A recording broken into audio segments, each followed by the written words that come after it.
हाँ जी, कैसे हैं आप सभी लोग। Welcome back to the video. I am Tushar और इस वीडियो में अपन डिस्कस करने वाले हैं कि जो अपन कैसे जो सीनियर डेवलपर्स होते हैं वो कैसे कोड को ऑप्टिमाइज करते हैं, कैसे उसको स्केल करते हैं। राइट, थंबनेल से आपको ऑलरेडी आइडिया लग गया होगा, ट्रेंड फिर भी मैं बता देता हूँ आपको। राइट, तो स्टार्ट करते हैं बिना किसी देरी के। और उससे पहले अभी तक आपने चैनल सब्सक्राइब नहीं किया तो गाइस कर लेना, इस वीडियो को लाइक एंड अपने दोस्तों के साथ शेयर भी कर देना। राइट, तो सबसे पहली चीज़ जो होती है ऑप्टिमाइजेशन, चाहे आप कोई सा भी बैकएंड यूज़ कर रहे हो, चाहे आप Node.js यूज़ कर रहे हो, चाहे आप Laravel यूज़ कर रहे हो, चाहे आप Django एंड रस्ट कुछ भी यूज़ कर रहे हो, सबसे पहली चीज़ जो आती है ऑप्टिमाइजेशन वो है आपका डेटाबेस।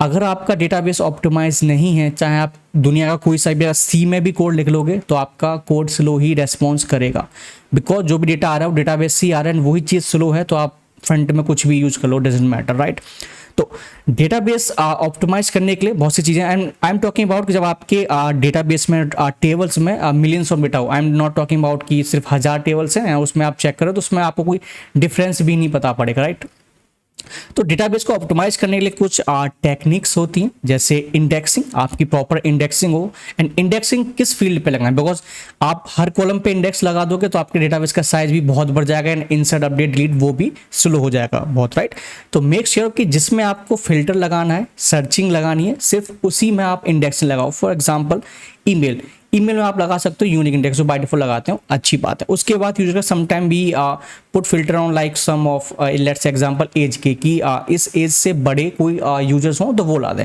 तो अपन यहाँ कॉलम एज पे इंडेक्स लगा सकते हैं, ताकि जब अपन कोई भी यूजर क्वेरी हिट करेगा, एडमिन हिट करेगा, वो ना ही जो अपने मिलियंस रिकॉर्ड है सबको चेक करे, बल्कि उसकी जो इंडेक्स है वहाँ चेक कर ले। राइट, ये है काइंड ऑफ वन ऑफ तरीका अपने क्वेरी को बहुत ऑप्टिमाइज करने का। अगर आप इंडेक्सिंग नहीं प्रॉपर लगाते हो then you will get lots of slow response, और आप देखोगे बहुत ऑफ टाइम जब आपकी क्वेरी बड़ी होती है तो आपको you will see 504 gateway timeout, आपके सर्वर ने वो रिक्वेस्ट ही क्लोज कर दी बिकॉज वो बहुत ज़्यादा टाइम ले रही है। राइट, दूसरी चीज़ है अपन जो बेसिक है कि सिलेक्ट व्हाट यू नीड। अब ऐसा नहीं है, फॉर एग्जाम्पल मैंने बहुत से कोड में भी देखा है, बड़े डेवलपर्स भी मिस्टेक्स करते हैं कि फॉर एग्जांपल एक टेबल यूजर्स की टेबल है, उसमें बहुत सारे फील्ड्स हैं, like for example let's say 30 columns हैं उसमें। राइट, एंड उनको सिर्फ यूजर का नेम ही चाहिए, but they use query for example select star from users where ID equal this, select star. Why अपन को सिर्फ नेम की नीड है तो प्लीज नेम को ही आप पिक करो। अगर आप ऐसा नहीं करते हो तो इससे आपके बैंडविड्थ ज़्यादा कंज्यूम होगी, यूजर के नेटवर्क की एंड आपके सर्वर्स की भी। राइट, तो make sure this is the thing. And इसके बाद जो अनदर ऑप्टिमाइजेशन आता है कि choose correct data type when you designing your schema. Right, for example कि आपका कोई भी डेटा आप जेसन में शो करना चाहते हो, मैंने देखा है कि अभी माइस्क्यूएल में उसका कॉलम आ चुका है। राइट, बहुत टाइम पहले ही आ चुका है, बट बहुत से लोग अभी भी उसको ऐसे टेक्स्ट में आप ऐड कर देते हैं, टेक्स्ट कॉलम में। राइट, जो नॉट सही नहीं जगह। इन केस फ्यूचर में आपको उसमें सर्चिंग करनी है, कुछ भी लगाना है, तो टेक्स्ट में आप नहीं लगा पाओगे, वो बहुत ही वर्स्ट केस हो जाएगा, आपका डेटाबेस पड़ा है तो नहीं हो पाएगा। इसलिए मेक श्योर आप use correct data types when you are designing your schema during schema design. Right, तो ये कुछ चीज़ें हैं जो आप डेटाबेस में आप कंसिडर करोगे एंड तो आपका डेटाबेस बहुत स्मूथ हो जाएगा। आप डेटाबेस स्मूथ है, फास्ट है, चाहे आप Laravel यूज़ कर रहे हो, चाहे आप Node.js यूज़ कर रहे हो, आपकी एप्लीकेशन कहते हैं ना मक्खन की तरह काम करने की। Right, this is what I face. आज से कुछ टाइम पहले मैं भी ये सोचता था कि फ्रेमवर्क ही मैटर करता है। राइट, फॉर एग्जांपल अगर मैं Node.js यूज़ करूँ ओवर Laravel तो मेरी एप्लीकेशन ऑटोमेटिकली फास्ट हो जाएगी, बट ऐसा केस नहीं है।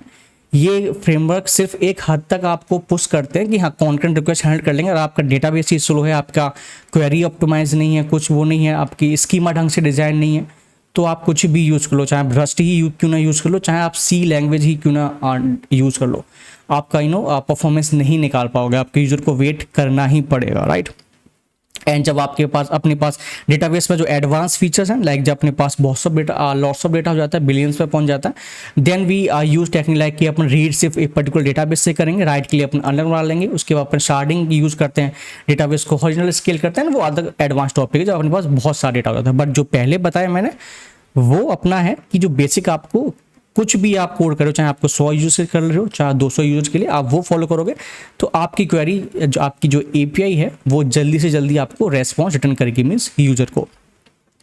एंड उसके बाद दूसरा स्टेप है कैशिंग।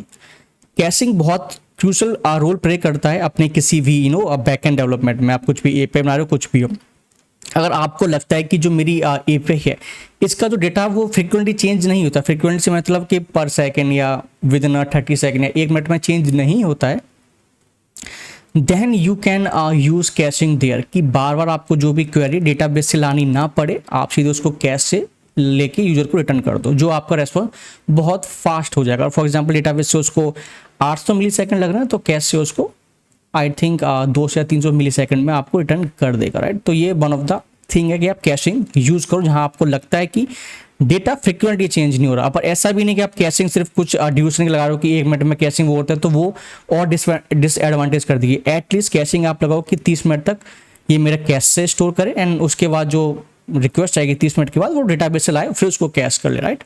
अपने जो फ्रेमवर्क यूज करते हैं उसमें ऑलरेडी मेथड्स प्रोवाइड करते हैं, चीज़ें लाइक रिमेंबर लारावेल प्रोवाइड करता है, उसमें अपने को आप की पास करो एंड उसकी ड्यूरेशन जो भी आपको पास करनी है वो आप कर सकते हो। And the third step is Q. Make sure कि आप क्यू को अच्छे से यूज कर रहे हो, जो भी आपको लगता है कि ये टास्क ओवर टाइम लेगा। बेसिक एग्जांपल लेते हैं, फॉर एग्जांपल ईमेल का, राइट, कि जब भी आपकी कोई सोशल साइट है जिसमें पोस्ट एंड कमेंट है, जब भी कोई कमेंट कर रहा है तो आपको उस टाइम जो पोस्ट का ओनर है उसको आपको ईमेल सेंड करना है। अगर आप यहाँ क्यू यूज नहीं करोगे तो सिंपल क्या होगा, ऑब्वियसली आप किसी को ईमेल सेंड करोगे तो it take average around 1.5 to 2 minutes लेता ही है, ईमेल सेंड होने में टाइम लेता है। तो उस दौरान क्या होगा, आपका मेन थ्रेड जो होगा वो ब्लॉक होगा, वो इतना देर वेट करेगा, राइट। एंड उसके बाद जब ईमेल सेंड हो जाएगी देन आप यूजर को रेस्पॉन्स रिटर्न करोगे। यहाँ इस केस में ये मैं बहुत छोटा सा एग्जाम्पल लिया है, आप इसमें एग्जाम्पल बहुत से हो सकते हैं, लाइक बल्क में आप कुछ सेंड कर रहे हो, कोई हैवी कैलकुलेशन है तो आप मेन थ्रेड पे मत करो। मेन थ्रेड से मतलब है कि जो रिक्वेस्ट आ रही है उसको वही मत करो, उसको बैकग्राउंड में कराओ, आप क्यू का यूज करो। तो क्यू का क्या करेगी, आपकी रिक्वेस्ट है तुरंत उसको, अगर आप डेटाबेस ड्राइवर यूज कर रहे हो, रेडिस यूज कर रहे हो या फिर AWS की SQS यूज कर रहे हो तो वहाँ सेंड कर देगा एंड वो बैकग्राउंड में प्रोसेस होता रहेगा, यूजर को आपका जो भी है वो नोटिफिकेशन मिल जाएगा, राइट। तो क्यू से भी अपनी एप्लीकेशन की जो परफॉर्मेंस है वो बहुत ज़्यादा इंक्रीज होती है, राइट। अगर आप क्यू यूज़ नहीं करोगे तो you will face lots of issue जब आपकी एप्लीकेशन ग्रो की, कॉन्करेंट रिक्वेस्ट आएंगी, बिकॉज मेन थ्रेड पे आप चीज़ें वर्क कर रहे हो तो सर्वर इतना आपको, या तो आप सर्वर बढ़ाते जाओ, कब तक बढ़ाओगे, जब तक आप प्रॉपर चीज़ें नहीं हैंडल करोगे।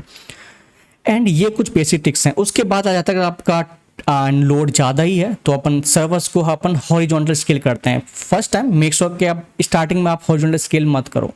अगर आप ऐसे बिगनर हो कुछ भी हो तो do not use horizontal scale, because उसमें भी एक दिक्कत आती है कि आपको दो सब मैनेज करने पड़ेंगे। उसको यूज़ ऐसे वर्टिकल कि आप उसमें रैम बढ़ा दो और CPU पावर बढ़ा दो। जब आपको लगता है कि अब इससे नहीं हो, मुझे और मशीन चाहिए, then you will split that traffic into different servers. Like आपने सेम एप्लीकेशन को 3 सर्वर पे आपने होस्ट कर रखा है एंड उनको आगे एक लोड बैलेंसर लगा लो, रैंडमली पिक करता है, कोई रिक्वेस्ट आई उसको रैंडमली वो तीनों में से किसी एक सेंड कर देगा। इससे क्या होगा, किसी पर्टिकुलर एक सर्वर पे आपका लोड नहीं बढ़ेगा एंड उससे आपकी जो भी हैवी ट्रैफिक साइट्स हैं जो यूजुअली यही फॉलो करते हैं, आप कोई भी जिस पे अच्छा ट्रैफिक है वो हॉरिजॉन्टल स्केलिंग ही यूज़ करते हैं, राइट, अपने यूजर को सर्व्स करने के लिए, ताकि वो अच्छे से आप उनकी रिक्वेस्ट का रेस्पॉन्स दे पाएँ एंड इस सारी चीज़ें स्मूथ चलती रहें, राइट।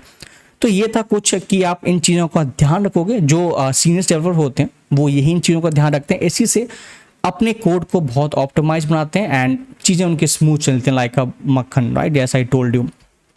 तो इस वीडियो में इतना ही, मिलते हैं नेक्स्ट वीडियो के अंदर, तब तक keep coding and keep building. मिलते हैं नेक्स्ट वीडियो में बहुत जल्दी, बाय बाय।